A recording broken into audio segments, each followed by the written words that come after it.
Netflix. The streaming giant has over 5,000 titles available to stream on its platform at any one time.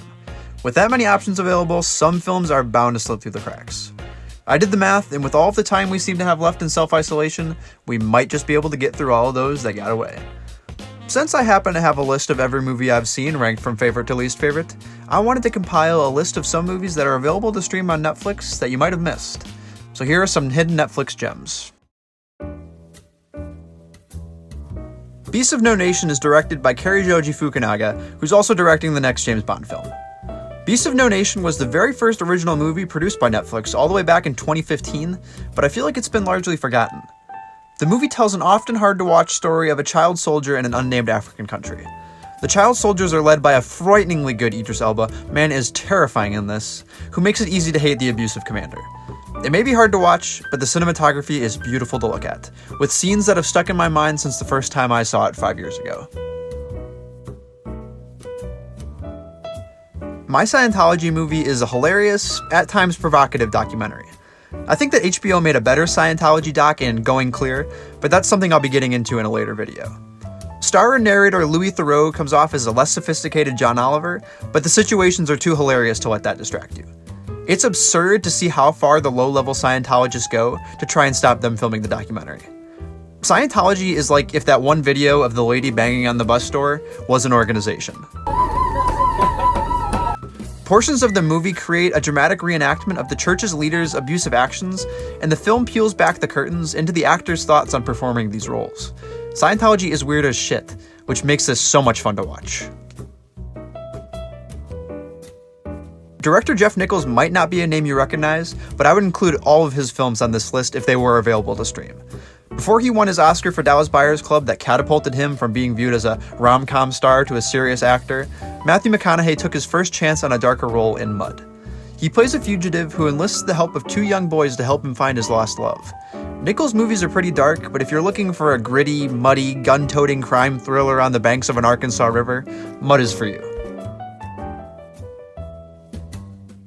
Don't Think Twice stars an incredible ensemble of great comedians you've probably seen somewhere before, and Keegan-Michael Key. The film is about an improv troupe and their leader as he goes through a semi-midlife crisis. The movie's hilarious with the actors riffing off of each other, but also has a surprising amount of heart.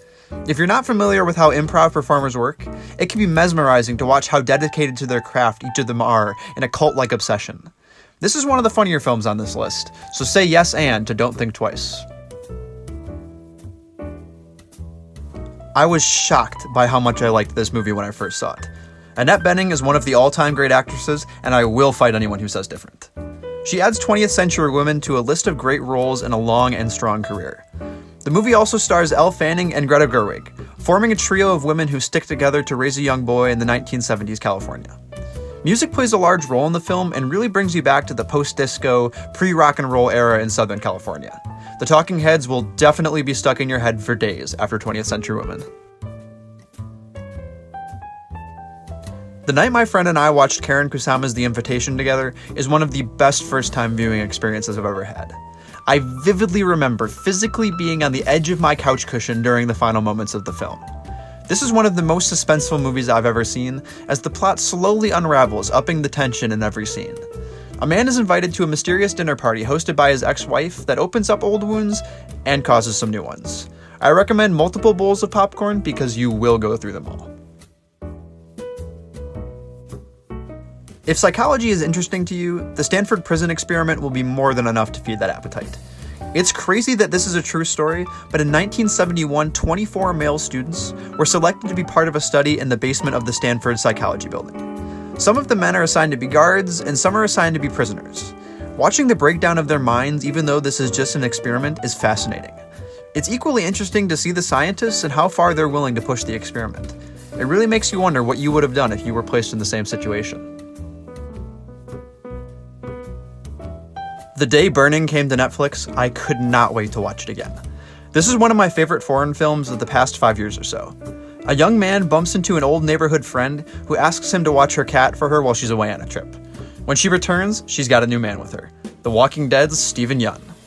The subtle cat and mouse game between the two men is beautifully shot and respectfully told. The film hides a lot in its script, but that's what makes it so fun to dissect and absolutely encourages repeat viewings. If you've seen the Safdie brothers' Uncut Gems from last year and found it stressful and heart attack inducing, then you'll love their film Good Time, which is stressful and heart attack inducing. Robert Pattinson is not the glittery vampire from Twilight anymore. No sir. He takes a dark and gritty role as a criminal who robs a bank with his developmentally disabled brother. When his brother gets caught by the police, the film follows Pattinson's character over one night as he tries to secure money for a bond. Director Benny Safdie doesn't get nearly enough credit for playing the brother. Good Time is the good kind of stressful, the kind that literally keeps you on the edge of your seat. I didn't want to end this list with any other film. The Little Prince is number 14 on my list and is my favorite animated movie. And that's including Pixar, which I just made a whole video about how much I love. This is a modern adaptation of an old French children's book that blends the classic story of a young prince who lives on an asteroid with a young girl who feels trapped in her daily routine. I could seriously go on for hours about how much I love this movie, but I'll just end it with one of my favorite quotes.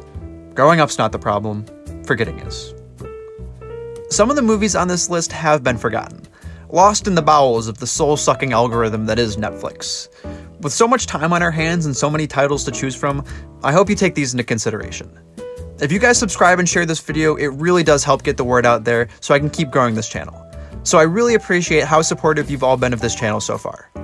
My list is at 1,444 movies right now. So here's to 1,444 more.